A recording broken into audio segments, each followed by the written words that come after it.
Kira, what time did the recess start? Call the meeting back to order at 7 o'clock.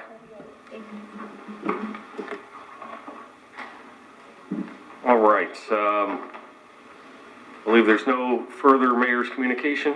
No, Mr. Chairman, but if it's okay with you, I'd like to be excused. I'm under the weather, as you can probably hear, and I'm going to go home and take some more medication. Appreciate it. I know you've been battling that since before Thanksgiving, so you'll get well. All right, that brings us to the regularly scheduled agenda. Just give me a moment. I've got to finish some paperwork.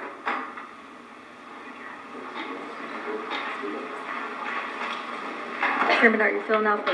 Yeah. Okay, sorry. Which didn't happen. It was the 3-3. So what we just did was not a closed door session.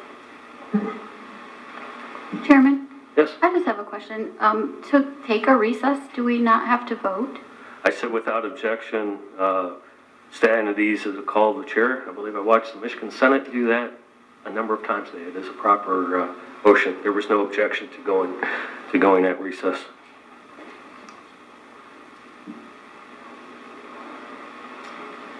And also I will add, since we do not have study sessions, it is proper during legislative procedures for members to confer on issues. That is, in my experience in the Michigan House of Representatives, and again, that's the practice of the Michigan Senate, that at times during a council meeting you can go at recess for individual members to confer on an issue.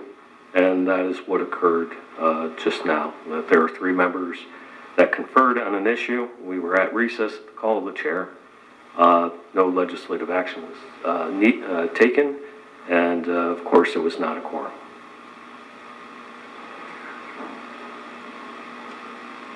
Thank you for clarifying that. You're welcome. Thank you.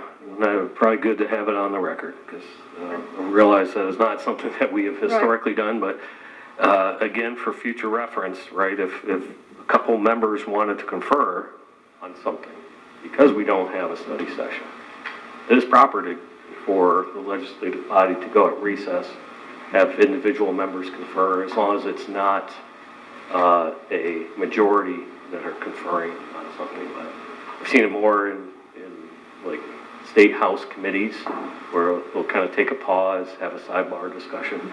But it's all within, Robert's rules, Mason's rules, Open Meetings Act, as long as it's not. That's why I said, please do not come in here, because if a 4th person had gone into the room, then we would have had a quorum.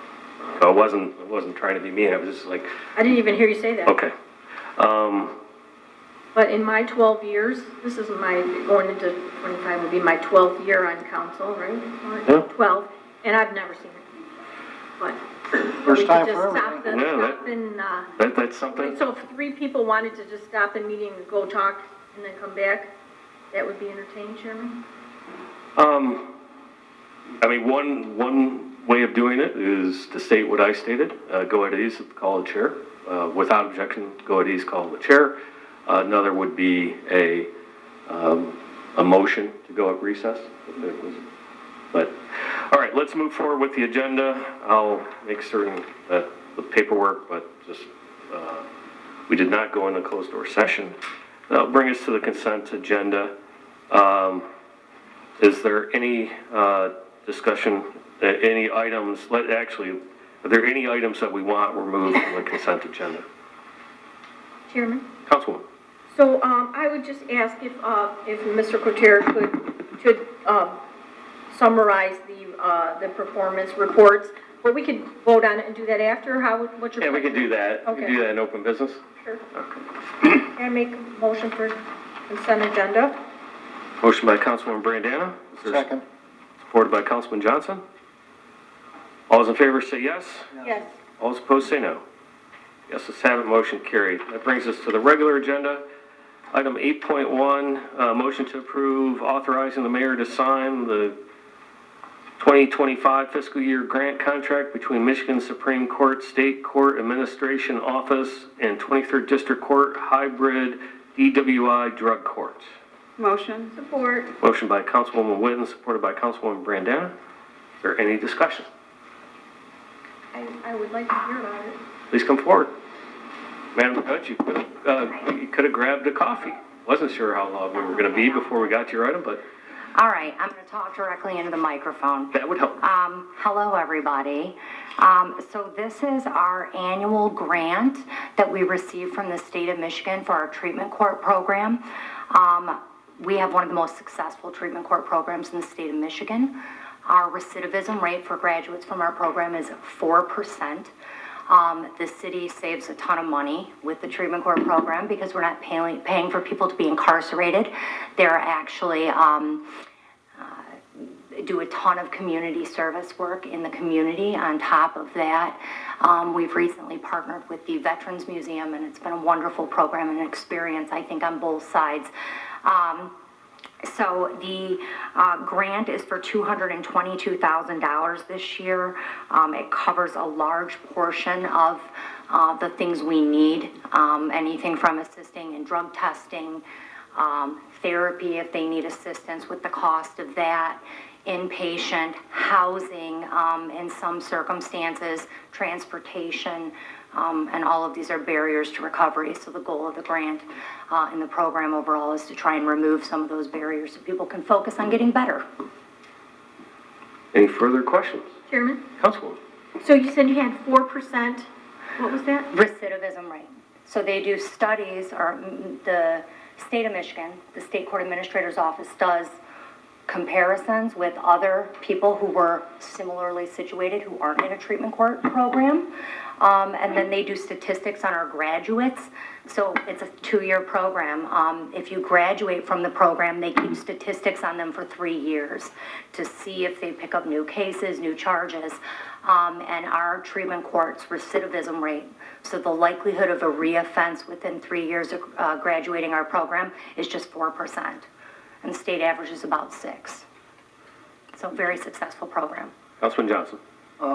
Who, is it mostly Taylor residents, or how do they get in? Do they request it, or do you give them there? It's a regional treatment court program, and that was set up before I got here, so we can take cases from all over Wayne County.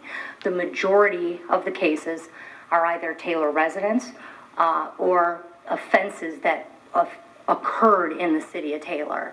But we have other cases where we have people that come from Trenton or Woodhaven or some other district courts, because our program specializes in a variety of things.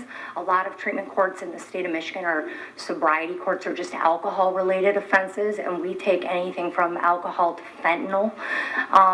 So we have a broader range of expertise, so we do take people out, and that's what part of the grant funding is used for. Do they request it, or do you? Oh, I'm sorry. They can get in a few different ways. If a case comes in front of me, well, we have standards set at the court for cases that go in front of the treatment court judge. I might see the case, look at the criminal history, the facts of the case, and say this person's appropriate, and I can refer them.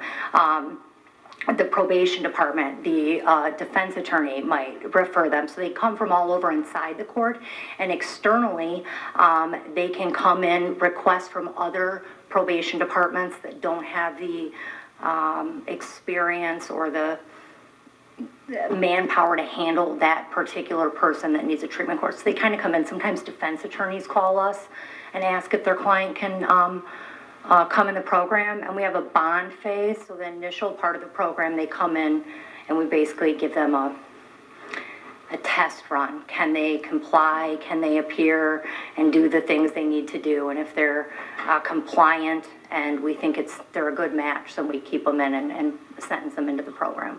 But we get them from all different ways. Thank you. I know it's been a great success all these years, so Yeah. with Gino and now with you. Yeah.